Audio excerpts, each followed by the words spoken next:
Benção. Graça e paz, irmãos. Amém. Vamos orar mais uma vez, pedindo que o nosso Deus continue falando com a gente. Saiba que você não veio aqui de graça, mas foi esse Deus que governa pelas promessas dele que te trouxe aqui. E ele tem algo que ele quer conversar de forma muito particular com você. Então essa oração que a gente faz agora é uma oração de agradecimento pela oportunidade que Deus nos dá para estar aqui. E ao mesmo tempo, para que Ele abra o nosso coração, para que a gente possa compreender totalmente aquilo que Ele tem reservado para a gente. Amém? Vamos orar? Esse é o pedido, Deus, do nosso coração, Pai. Que o Senhor abra o nosso entendimento, que o Senhor abra, Pai, a nossa compreensão, as nossas consciências, Deus, para a gente compreender aquilo que o Senhor tem para nós na Tua Palavra.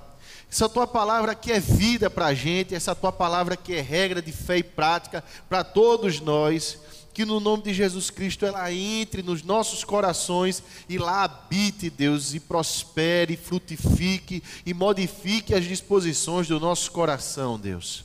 Nós te agradecemos, Pai, porque a gente está aqui, Deus, porque a Tua mão poderosa nos conduziu até aqui nessa tarde, Pai, e nós te pedimos, Deus, que o Senhor seja glorificado, Senhor, seja bendito, Pai, e que só a Tua palavra fale aos nossos corações, Deus, no nome de Jesus, amém e amém, meus irmãos. A gente, hoje à tarde, vai falar de um assunto que é muito valorizado nos nossos dias. Porque por onde quer que a gente vai, os comerciais de televisão, nas novelas, os temas de filmes, se fala de liberdade. Há uma valorização boa, saudável, existe um apreço por liberdade hoje em dia. Nossa Constituição diz que a gente tem liberdade para ir e vir. A gente fala muito de liberdade de expressão. E as redes sociais, essa mídia da gente, dá total vazão a isso. Então qualquer um pode falar o que quiser. Tem total liberdade para isso. E a gente também conversa muito no meio profissional, no meio acadêmico, seja lá onde a gente estiver, de termos correlatos. Como ser autônomo, como ter independência, seja financeira, seja político, seja de pensamento, enfim, as pessoas elas passam a vida buscando liberdade. E elas procuram expandir os horizontes, elas procuram se libertar ao máximo de tudo para simplesmente fazer aquilo que gostam, estar com quem quer que seja, enfim, estar com as pessoas de que se gosta. A gente tem esse anseio de liberdade no coração. O ser humano, ele clama por liberdade. Esse clamor, ele ganha distorções e esse clamor, ele se torna cada vez mais arraigado em nós e proclamado por todos, porque ao mesmo tempo que se busca a liberdade, também se quer falar que a mulher tem que ser livre para abortar, que a pessoa tem que ser livre para utilizar a droga que quiser, a pessoa tem que inclusive ser livre para definir o seu próprio gênero. Afinal de contas, o que importa é ter liberdade e cumprir com uma agenda anti-opressiva.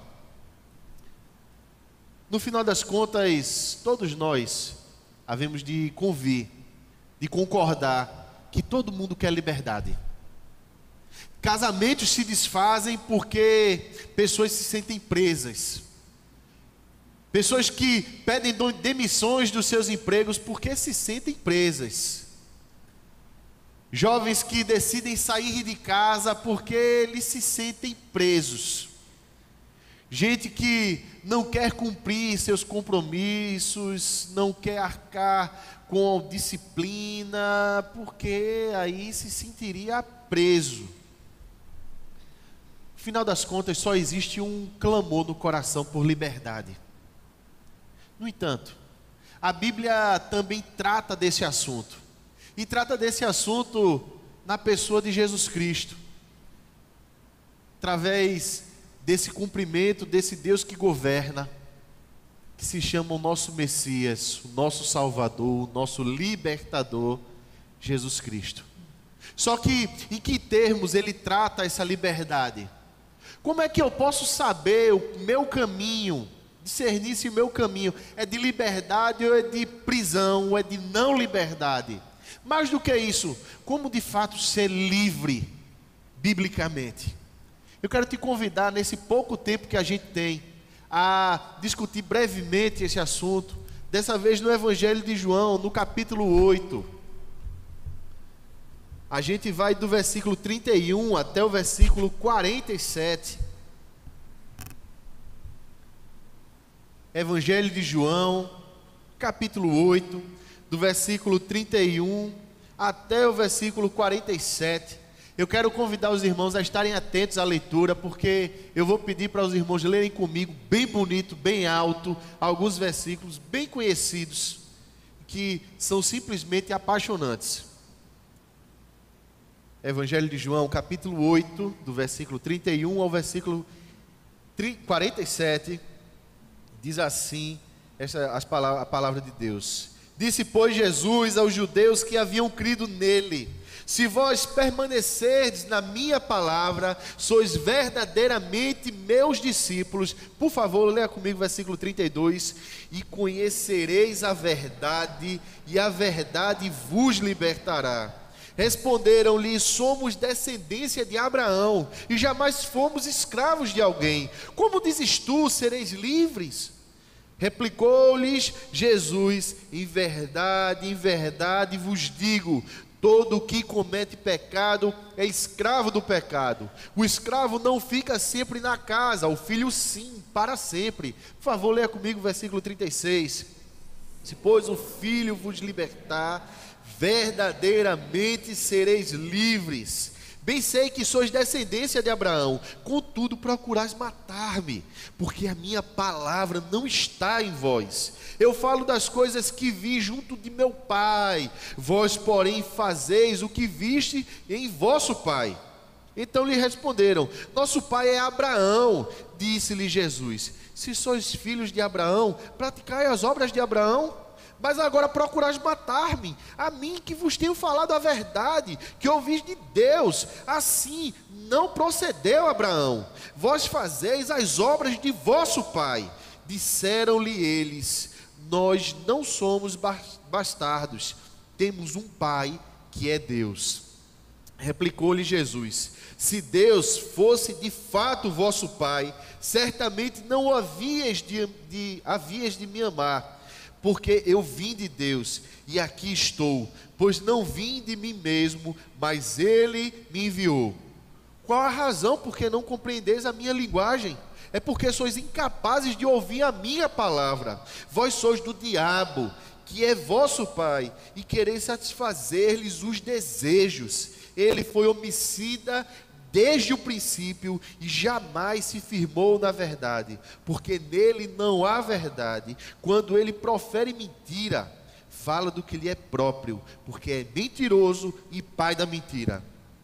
Mas porque eu digo a verdade, não me credes. Quem dentre vós me convence de pecado? Se vos digo a verdade, por que razão não me credes? Quem é de Deus, ouve as palavras de Deus. Por isso não me dais ouvidos, porque não sois de Deus. Que discurso duro, não é verdade? Imagina você ouvir isso de Jesus Cristo. Imagina você ouvir isso e ao mesmo tempo não considerar que Jesus Cristo é o Cristo. Havia ali, naquelas pessoas, um sentimento de revolta contra Jesus. Existia uma pressão, uma animosidade crescente. As pessoas, elas creram a princípio, mas logo depois descreram, porque elas não conseguiam encarar a realidade dos fatos. Elas não conseguiam enxergar a si próprias daquela forma como Jesus estava pintando. No entanto, Jesus Cristo, ele falava a verdade. E agora essas pessoas, elas desejavam matar aquele que era em si mesmo a personificação, a concretização da verdade. E por que a gente diz isso?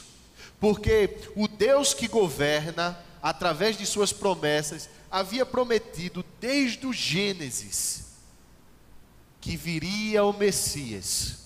E ele governou toda a história, ele guia toda a história, até chegar nessa culminância, nessa plenitude dos tempos, nessa ocasião que era aprazível, nesse momento certo, que era a vinda de Jesus Cristo, o seu ministério, sua morte, sua ressurreição, enfim, toda a obra dele. O Evangelho de João é o evangelho que destaca capítulo após capítulo, em todos os feitos que ele relata, em todas as pregações, em todas as palavras, que Jesus é o cumprimento da promessa desse Deus que governa por meio de suas promessas. Nós estamos diante das palavras daquele que é cumprimento da promessa de Deus, do governo de Deus, e que ao mesmo tempo reflete como esse Deus governa. O que é que esse Deus que governa quer para aqueles os quais ele governa? E o que Deus quer para a vida da gente é aquilo que todos nós ansiamos. Deus quer liberdade para a vida da gente. O ser humano, ele anseia por liberdade, e Deus, ele quer dar liberdade ao ser humano. No entanto, em primeiro lugar, é necessário que a gente converse, que a gente fale sobre como é o ser humano sem Deus, porque a gente vê isso na reação dessas pessoas.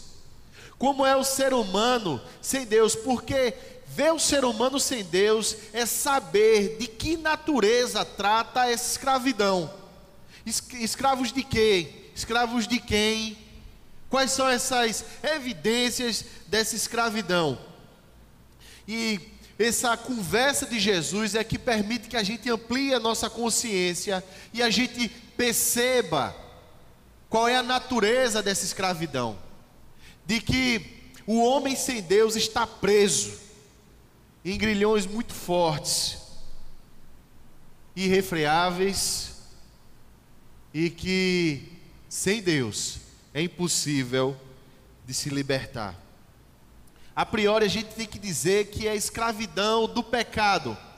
No entanto, esse termo parece ser um pouco abstrato para a gente, e a gente precisa explicar melhor como é que seria essa escravidão, quais são os processos, como é que se denuncia isso, como é que se revela essa escravidão, para que a gente possa entender esse estado de morte que se instala nessa escravidão.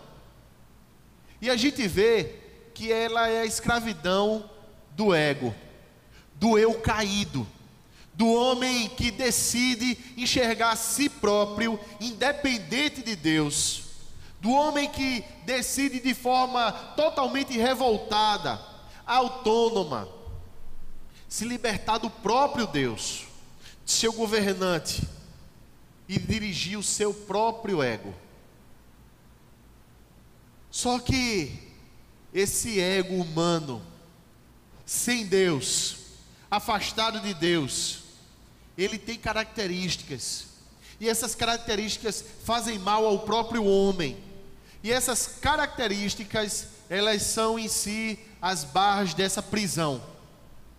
E eu quero que os irmãos percebam comigo agora, quero te convidar a pensar em alguns termos que o autor Timothy Keller, ele trata esse ego caído, para a gente perceber de forma bem realista, se no discurso daqueles homens que queriam matar Jesus, não existe exatamente essas coisas, e que essas mesmas coisas não se manifestam muitas vezes no coração das pessoas que estão afastadas de Deus, das que não conhecem a Deus, daquelas que tiveram a sua fé inclusive esfriada, e que às vezes esse ego humano, esse velho homem, quer dar um bote na gente, quer se apropriar da gente. Esse ego, ele tem características, e essas características, elas mostram escravidão. Timothy Keller, ele fala que, em primeiro lugar, o ego humano caído é vazio. Já um outro autor, chamado Christopher Lasch, que é um sociólogo que não é crente, não é cristão, ele concorda com isso, dizendo que a nossa sociedade narcísica, que gira em torno do nosso ego, gira em torno da afirmação do nosso ego, ela tem um sentimento de vazio constante e tenta a todo custo preencher esse vazio com qualquer coisa que nos dê a sensação de que nós valemos alguma coisa nesse mundo. Já um outro pensador existencialista chamado Kierkegaard, eu não sei nem se eu pronunciei o nome certo, mas vá lá, acho que todo mundo entendeu. Kierkegaard, ele fala que é muito comum ao homem substituir Deus por alguma outra coisa que lhe passe a sensação de valor. É quando o coração da gente quer criar uma identidade em torno de algo que não é Deus, e ele crê numa mentira. Jesus Cristo fala que aquele povo estava vivendo, era uma mentira, que eles se diziam filhos de Abraão. Eles diziam que eram descendência de Abraão, mas depois eles chegam ao ponto de dizer: nós temos um pai que é Deus. No entanto, desacompanhados das evidências de que de fato eram descendência de Abraão, de que de fato são filhos de Deus, o argumento deles cai por terra e fica latente, fica claro que o que eles viviam era uma mentira. E essa mentira faz a gente acreditar, assim como eles acreditavam, na competência pessoal, que a gente tem capacidade de se salvar. A gente não consegue admitir fraqueza. O ego humano vazio não admite fraqueza de jeito nenhum. Ele diz o tempo todo que tem valor, e tem valor por conta disso ou daquilo. Tem valor porque é trabalhador, tem valor porque é honesto, tem valor porque não faz mal a ninguém, tem valor porque é uma pessoa muito boa, tem valor porque é um bom filho, é um bom marido, é uma boa esposa. Note que muitas vezes não existe má intenção nisso daí. Só que, mesmo de forma inconsciente, nós estamos dando uma declaração da seguinte forma: Deus, eu não preciso das tuas referências de bondade. Eu não preciso das tuas referências para qualquer coisa. Eu acredito na minha competência. Eu tenho meu próprio valor, minha própria escala pela qual eu me meço, pela qual eu me identifico, pela qual eu posso dizer: eu nunca fui escravo. Como é que você diz que eu sou escravo? Sem a gente notar que a gente está preso no nosso próprio ego vazio, sem a gente notar que a gente está preso na nossa autoafirmação, sem a gente notar que a gente está tentando conduzir a vida da gente sem Deus. O ego humano sem Deus é vazio, e qualquer coisa que a gente tente colocar no lugar de Deus. Tá uma briga com esse microfone agora, não tá? Ele não tá muito bem comigo hoje. E qualquer coisa que a gente tente colocar no lugar de Deus não vai ser suficiente. Não vai dar. E a gente vai viver tentando alimentar a vida da gente de vazio em vazio, de propósito em propósito, de objetivo em objetivo, tentando dar a gente o valor e contando todos os prejuízos que a gente tem e a perda de significado, de propósito para a vida da gente. É quando a gente encontra, por exemplo, o propósito na beleza física, e a gente vai contando os anos, vai vendo que o tempo está passando para a gente, que a idade está chegando, e a gente se olha no espelho, e a gente diz que não tem mais o mesmo corpo, que não tem mais o mesmo cabelo, que não se reconhece mais. E aí tome fazer cirurgia plástica, tome fazer qualquer coisa que vá dar a gente essa sensação de bem-estar. Mas está só um vazio lá dentro. São pessoas que procuram a sua identidade a partir, por exemplo, dos filhos.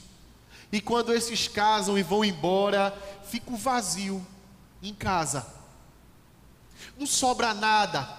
A pessoa não sabe mais nem como ela é. Ela não sabe mais nem viver a vida. São pessoas que se identificam a partir da profissão.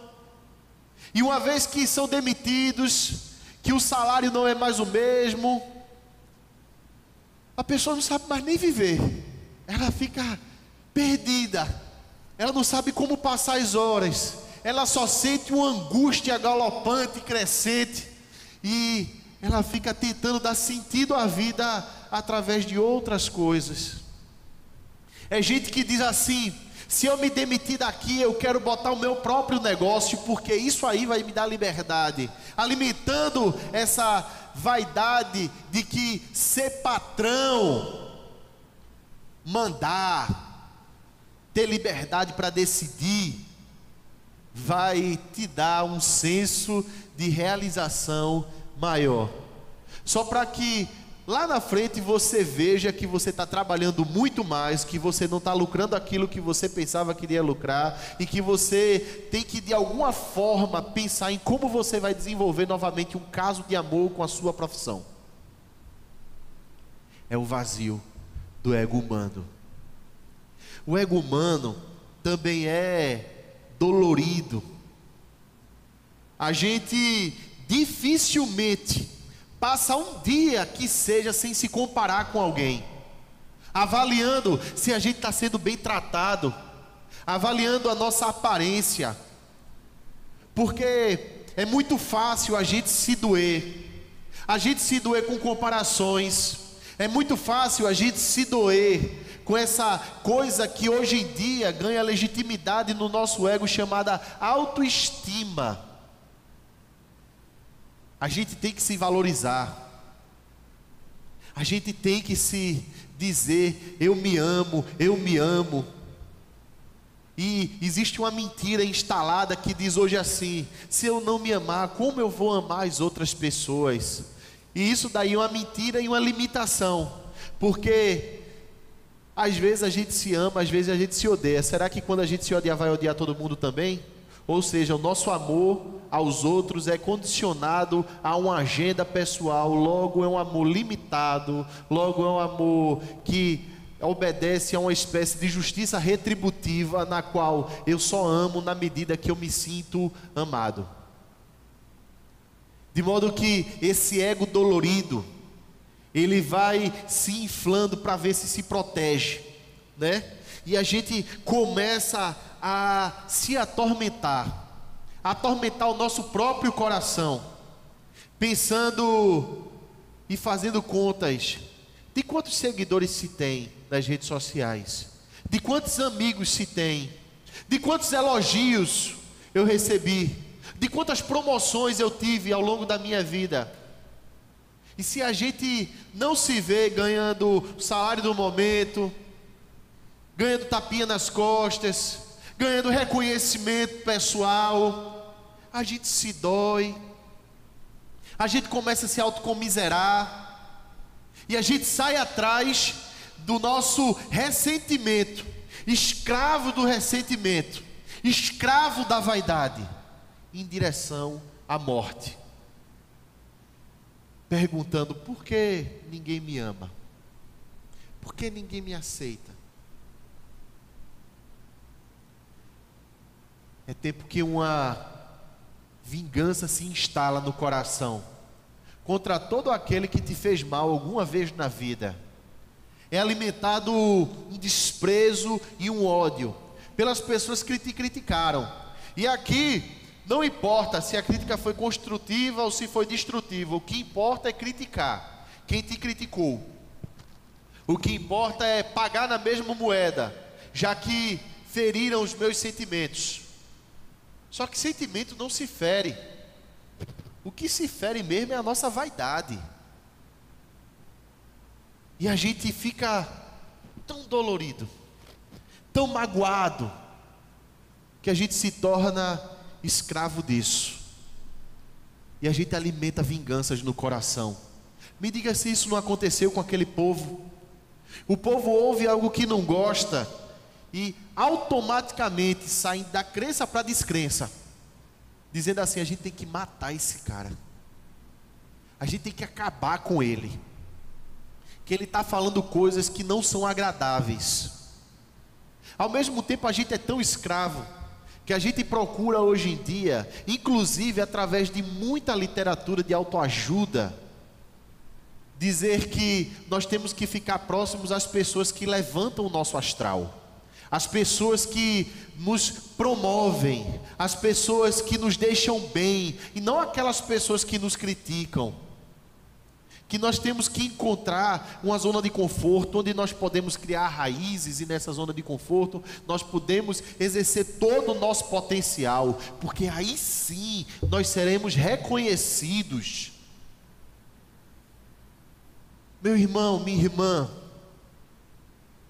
me diga um personagem bíblico desse povo de Deus que passou a vida numa zona de conforto. Me diga um. Eu não consigo lembrar de nenhum, nem o próprio Jesus. Jesus Cristo, ele foi humilhado, ele tinha todos os motivos para se sentir humilhado, porque ele sai da condição de Deus para a condição de um carpinteiro desacreditado, que trabalha num arruado, e que fala coisas maravilhosas, e que ele tem consciência plena de que ele é promessa concreta de Deus, vivendo ali, falando a verdade, e o povo não quer. E a gente vai ver que esse Jesus Cristo maravilhoso, ele não se dói, pelo contrário, ele está no meio daquele povo, dizendo assim: eu quero libertar vocês. Eu quero libertar vocês. Mas o ego humano também é extremamente atarefado. O nosso ego, ele sempre quer chamar a atenção. O nosso ego sempre quer oferecer para a gente opções de autoafirmação, de dizer para a gente assim: você, se fizer isso daqui, se fizer aquilo ali. Ele sempre está dialogando com a gente mesmo o tempo todo. Mesmo depois de uma discussão, você discute com alguém e você começa a se conferir. Eu falei isso porque ele falou isso. Ela disse isso, eu retribuí dessa forma, então eu estou certo. A gente não admite culpa. A gente gosta de se justificar. A gente se atarefa, se atormenta, se escraviza, porque a gente tem que estar certo o tempo todo, né? Eu já citei isso aqui em outra ocasião, mas vale a pena citar novamente. O Ariano Suassuna, ele dizia assim: existem dois tipos de pessoas no mundo, as que concordam comigo e as equivocadas. É assim que a gente se comporta. Quem concorda comigo, bem; quem não concorda comigo está equivocado. E a gente se atarefa o tempo todo para entrar numa forma, para cumprir uma agenda, para estar dentro dos moldes, para se declarar bom. E a gente se afirma cada vez mais, e a gente argumenta e contra-argumenta. E aí Jesus Cristo olha para a gente e diz assim: sem mim vocês não vão. E a gente diz assim: eu sou filho de Deus, eu sou filho de Abraão, eu consigo sim, eu vou sim. Está complicado esse microfone hoje, sempre ouve com ele. Eu consigo sim, eu vou sim, e eu faço, e eu aconteço. E é nesse momento, nesse atarefar de vida, que a gente começa a estabelecer limites para a gente. E dizer assim: eu estou tentando, eu estou conseguindo, mas de repente a gente se vê nos cansaços e nos processos, e parece que é a gente que está morrendo, tentando se justificar, se comparando o tempo todo com A, com B, com C, para ver se a vida da gente está tendo realmente valor.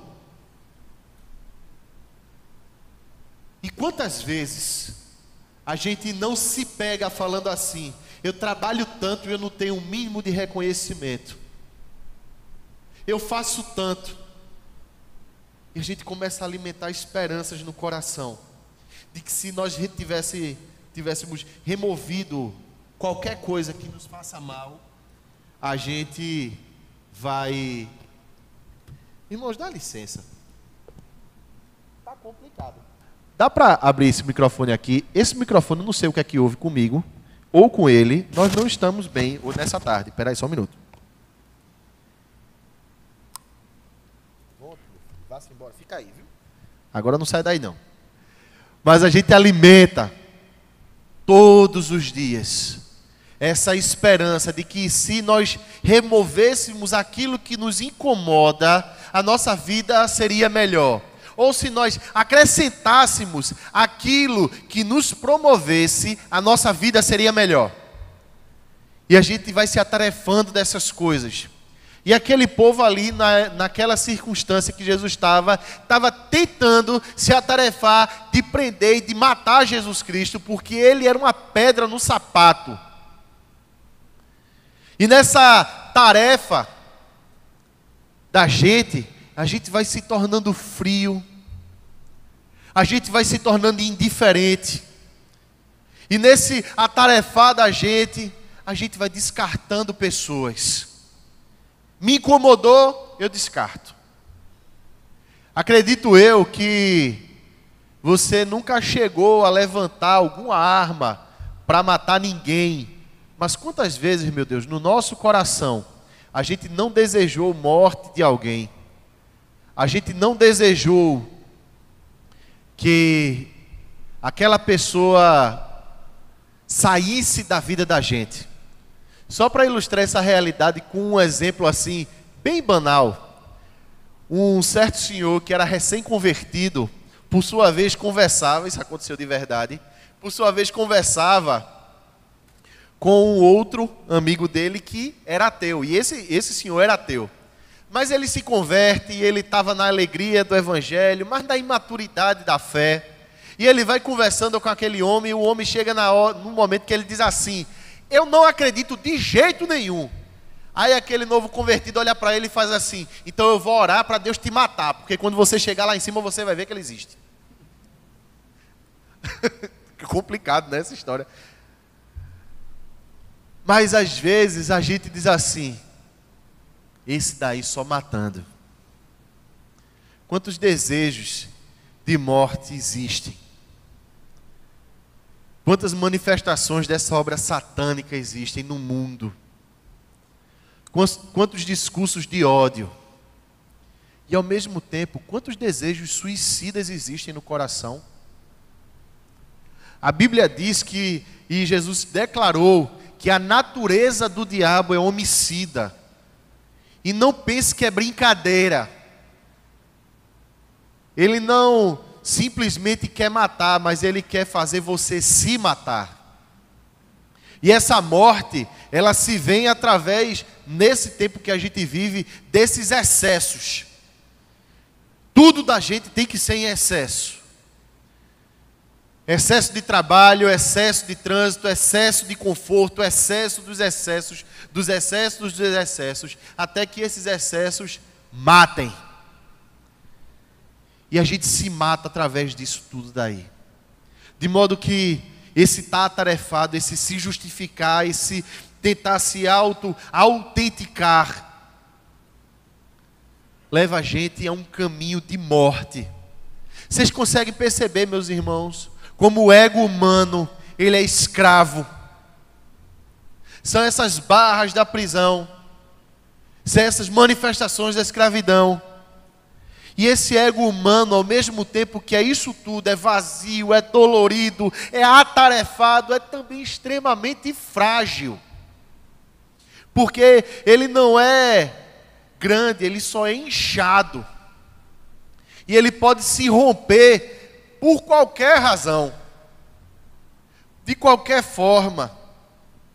E em algum momento, nosso ego, ele vai estourar.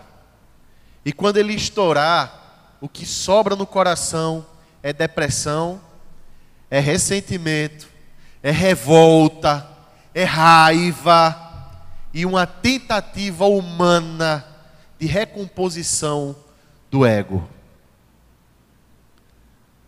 É quando se chega no final do ano, não vivendo, mas sobrevivendo, e a pessoa faz todas aquelas promessas.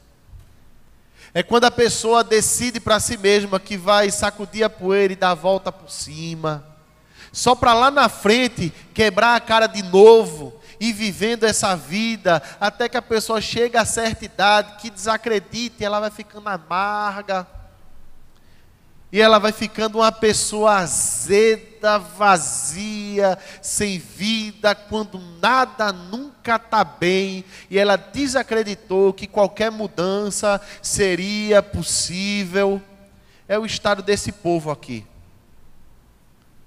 E o que resta é acreditar nas mentiras. O que resta é alimentar as sombras do passado, de dizer como era bom antigamente. Ah, naquele tempo. E a gente começa a dizer assim: vou-me embora para o passado. Lembra lá dessa poesia? Lá eu sou amigo do rei. Tem Buck Jones, Roy Rogers, Doris Day. Eu não vou citar essa poesia aqui não, porque ela é bem longa. Mas se diz isso, antigamente é que era bom. A gente vive o passado, ou então a gente quer viver o futuro, mas vai mudar. Nunca um presente.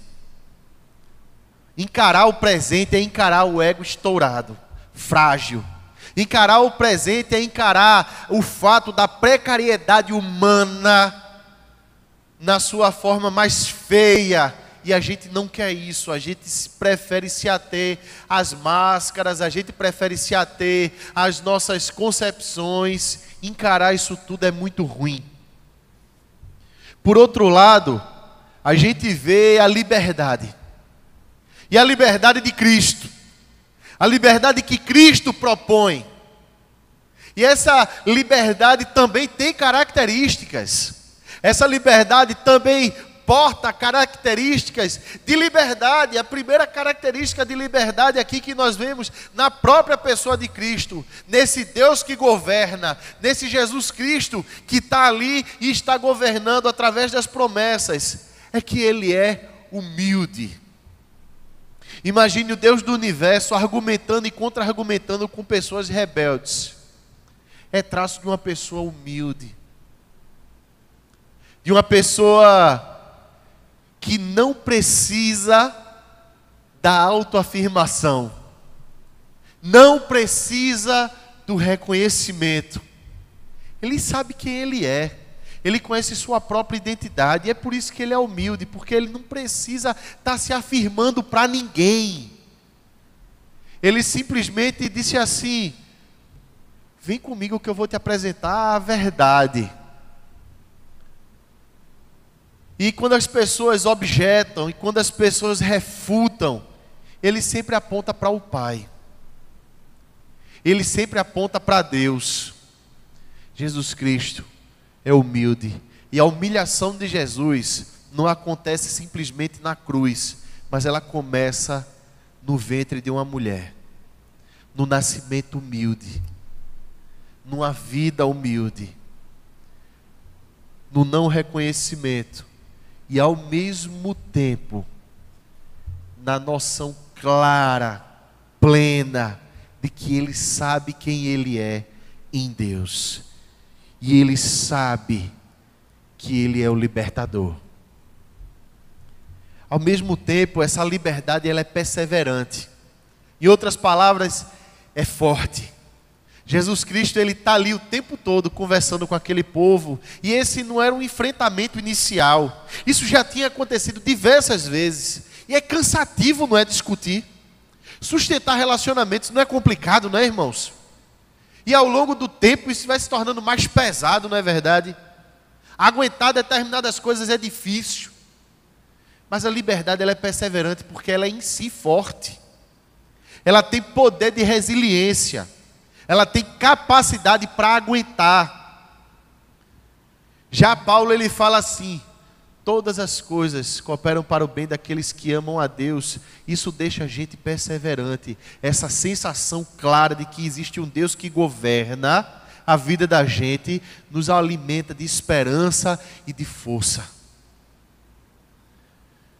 Todas as coisas posso naquele que me fortalece. E quando Paulo falava isso, ele está falando de posso suportar todas as coisas em Deus que me fortalece.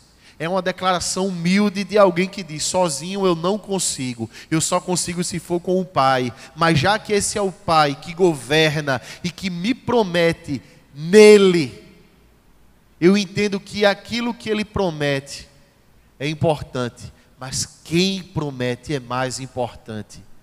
Ele me fortalece, Ele prometeu a força. E a gente vê essa manifestação de força em Jesus. Ele argumenta e contra-argumenta. Só que ele faz isso no limiar, na beira do abismo, correndo risco de vida, ali naquele momento. Alguém aqui já passou com certeza por risco de vida. Nós somos dotados de instinto para a gente correr de tudo aquilo que ameaça a nossa vida. A gente corre desse negócio aí, porque no momento que a gente se sente fraco, a gente foge.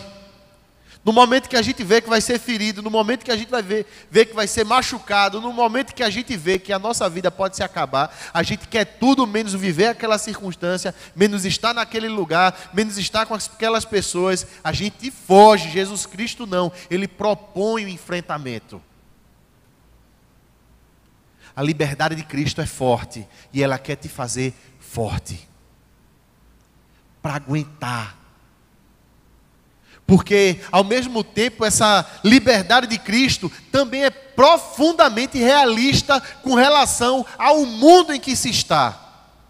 A sociedade como ela está instalada, aos valores nos quais se acreditam, as falsificações nas quais se montaram para se viver, na precariedade da condição humana. Ela é extremamente realista. E Jesus Cristo estava ali para denunciar essa precariedade da condição humana, dos sistemas humanos, de tudo aquilo que a humanidade compõe como sendo uma figura inclusive messiânica. Jesus Cristo está dizendo para todos ali: não vai funcionar, vocês estão sendo escravos do vosso próprio ego, vocês estão sendo escravos, olha o que Jesus dizia para aquele povo: vocês estão sendo escravos do seu eu. E quando o eu de vocês sai de dentro, ele encontra manifestações em todos os arranjos humanos, em tudo aquilo que a humanidade julga ser certo, só para depois essa mesma humanidade tentar desfazer tudo e fazer um novo caminho. Precariedade. Só que ao mesmo tempo que essa liberdade de Cristo nos oferece uma visão sem máscaras, da realidade exatamente como ela é, da realidade como ela está posta, de que não existe zonas de conforto, de que por outro lado, de outra forma, totalmente oposta, o próprio Jesus falou: nesse mundo vocês vão ter aflições, vai acontecer. Não importa que idade, não importa de onde você veio, aonde você está, não importa se você viveu a sua vida até hoje numa zona de conforto, preste atenção. Vai acontecer.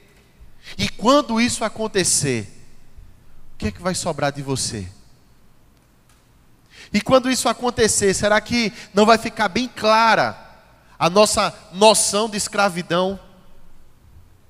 Porque essa liberdade de Cristo, ela produz força na gente.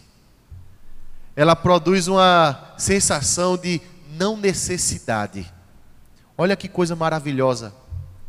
O caminho de Cristo é esse caminho da não necessidade, onde você prescinde daquilo que todo mundo julga ser essencial, e que se faltar alguma coisa para você, hoje falta como percepção do outro, não falta para você.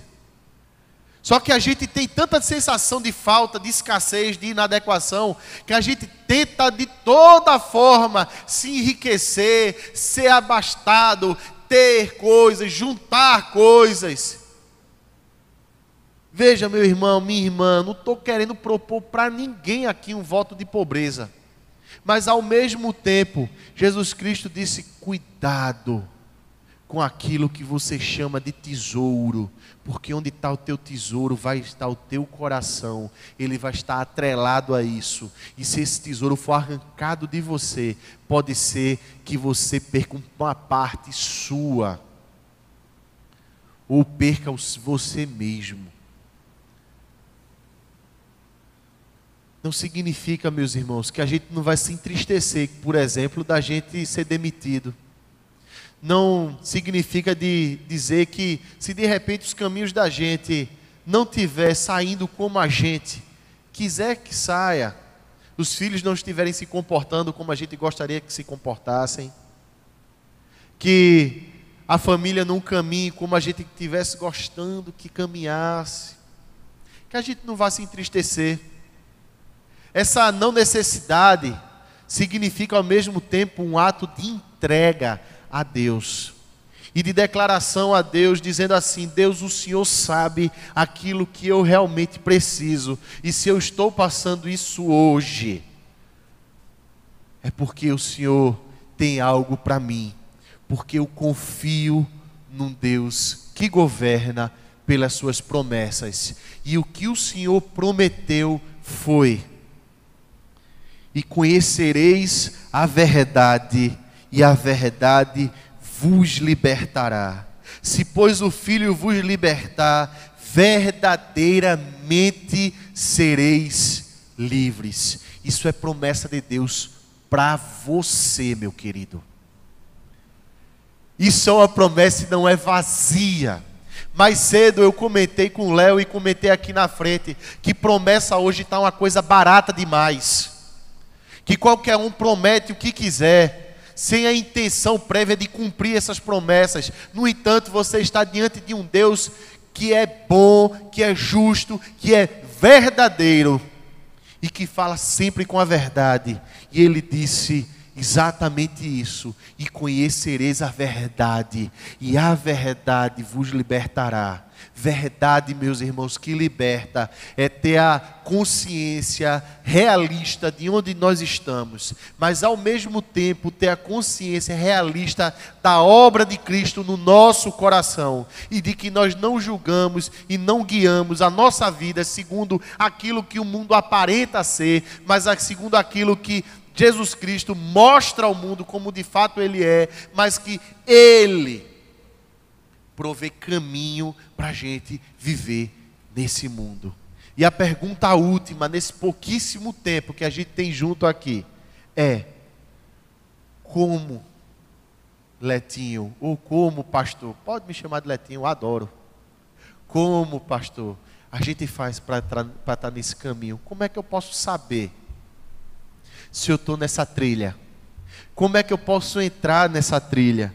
E meus irmãos, Jesus Cristo diz assim, ó: se vós permanecerdes na minha palavra, sois verdadeiramente meus discípulos, e aí sim vocês vão conhecer a verdade, e a verdade vos libertará.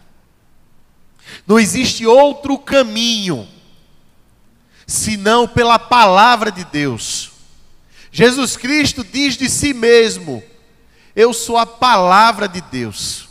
João diz no primeiro capítulo desse evangelho: o verbo se fez carne, a palavra se fez carne e habitou entre nós, cheio de graça, cheio de verdade, e vimos a sua glória, glória como do unigênito do Pai. Uma vida pautada na palavra de Deus é uma vida de discipulado aos pés de Cristo. No entanto, é preciso ressaltar que aqueles homens que objetaram de Jesus, que discordaram de Jesus, que queriam matar Jesus, eles eram extremamente meticulosos na doutrina. No entanto, o que Jesus estava propondo era algo mais denso do que exclusivamente a doutrina. Jesus Cristo, ele fala duas palavras aqui que chamam a atenção da gente. E a gente não pode sair daqui, nesse dia, sem saber e pensar se nós estamos de fato nesse caminho. Se vós permanecerdes. Permanecer aqui é ficar e ficar para sempre. O original aqui diz respeito a uma entrega total, absoluta e restrita. É preciso você se entregar a Jesus através de um vínculo de fé, no qual você diz assim: pela graça eu sou salvo mediante a fé. Creia, acredite nessa promessa de Jesus Cristo. Citei nessa manhã Calvino e vou citar mais uma vez. Nas Institutas dele, ele fala assim, que o objeto da nossa fé são as promessas de Jesus Cristo. E a gente tem que acreditar que esse Jesus Cristo liberta a gente. Só que nós também temos que acreditar que os meios pelos quais ele liberta a gente não são os meios pelos quais o mundo diz que nós seremos livres. O meio pelo qual Jesus Cristo liberta a gente é pelo meio do ser discípulo dele.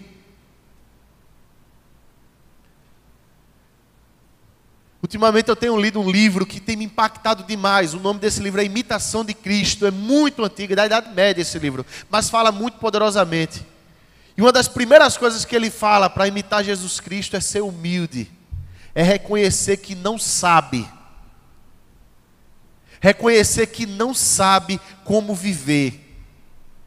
E aí quando a gente reconhece que não sabe como saber viver nesse mundo, a gente se torna discípulo. A gente pergunta para Jesus: mestre, como é que eu faço para viver essa vida? Aí Jesus Cristo vai te apresentar a palavra e a palavra vai te libertar. Enfim, liberdade não é uma busca, liberdade é uma dádiva. É um presente que surge em consequência da ação de Cristo na tua vida. Creia nisso. Creia nesse presente de Deus. Porque nós não conseguimos nos libertar por nós mesmos. A gente tem que quebrantar, fazer diferente daquele povo. E dizer assim: Senhor, me liberta. Eu acredito que Deus é o libertador. Olha para o meu coração rebelde e revoltado. Olha para o meu ego hiperinflado, Deus. Olha para a minha fragilidade mascarada de força, Pai. E tem misericórdia de mim, porque eu preciso é do Senhor. Me discipula, Senhor. E por último, que é sentença e é sinal para todos nós. Jesus Cristo diz no versículo 47, aquele que é de Deus, que tem o seu ser em Deus, que se identifica a partir de Deus, ouve as palavras de Deus. Que hoje, meu irmão, você seja de Deus, se você ainda não é de Deus. Que hoje, meu irmão, minha irmã, você lembre a quem você pertence, para você não viver chacoalhado por tantas coisas que estão no seu coração. Que hoje você lembre de ouvir a voz de Deus e tenha humildade para se quebrantar e dizer: sim, Deus, eu quero caminhar esse caminho de liberdade, porque só o Senhor me liberta do meu ego. Só o Senhor me liberta dessas barras, desse vazio, desse ego dolorido. Só o Senhor me liberta desse ego frágil. Só o Senhor me liberta desse ego hiperatarefado. E o Senhor vai me fazer caminhar tranquilamente, me conduzir a pastos verdejantes, águas tranquilas. E eu vou simplesmente saber que bondade e misericórdia me seguem todos os dias da minha vida. E eu vou habitar na casa do Senhor para todo sempre. Isso é promessa de Deus, meus irmãos. Cabe a nós acreditarmos nas promessas de Deus e descansarmos nelas. Vamos orar? Eu quero te convidar a uma entrega agora. Eita, coisa boa! Só que essa entrega é uma entrega de desafio também, viu? Não pense que isso é pouco. Porque a gente embrulhar o nosso ego e entregar a Deus é coisa difícil. E muito vai conspirar contra a gente. Só que a gente vai orar a Deus pedindo que Ele se revele cada vez mais a nós e revele o nosso coração também, todos os dias, para a gente ir vendo esses caminhos e descaminhos do nosso coração. Vamos fazer isso? Deus, esse é o pedido do nosso coração, Pai. Que o Senhor revele nesse momento a cada um de nós o nosso ego. Que a gente te perceba, Deus, na nossa vida, Pai. E entenda que essa palavra que é lida é a palavra que deve governar os nossos corações. Esse Deus que promete algo e cumpre isso que promete. E a gente pode encontrar então descanso nesse governo do Senhor para cada um de nós. Quebra, Deus, no nosso coração tudo aquilo que não te pertence. Tira, Deus, do nosso coração tudo aquilo, Deus, que não diz respeito à Tua palavra, às Tuas verdades, Deus. E por favor, Pai, no nome de Jesus, a gente clama do Senhor, liberta a gente desses laços, desses grilhões, dessas cadeias, Pai, que tentam nos assaltar, que atrasam a vida da gente, que deixam a vida da gente pesada, amarga, passa a ser simplesmente uma sobrevivência. Deus, tem misericórdia, Pai. E glorificado seja o Teu nome, Deus, porque o Senhor propõe isso a cada um de nós. Liberta pessoas aqui, Pai, de vícios, seja eles quais forem, Deus. Liberta pessoas aqui de pecados ocultos, Deus. Liberta pessoas aqui, Deus, de uma fé fraca e fria, Deus. Num Deus pequeno, Deus se mostra, se apresenta, aviva corações aqui, Deus. Através de um quebrantamento profundo, Pai. Liberta pessoas aqui de traumas, Deus. Liberta pessoas aqui, Deus, de mágoas, de angústias, que são assim, assaltantes noturnos, que tiram sono, Deus. Que tiram a paz, Deus. No nome de Jesus Cristo, Pai. Tem misericórdia de nós, Pai. E continua fazendo essa obra maravilhosa, nos governando, nos guiando, nos mostrando, Deus, assim: você pertence a mim, você é meu discípulo. Então se toca, para de viver essa morte, essas prisões, essa escravidão. Vem para perto. Muito obrigado, Senhor, porque nós somos de Deus. Nós somos povo Teu, chamado segundo o Teu propósito, Deus, para cumprir aquilo que é vontade Tua, plano Teu para a vida da gente. Sei conosco, Deus, hoje e sempre, no nome de Jesus. Amém e amém, meus irmãos.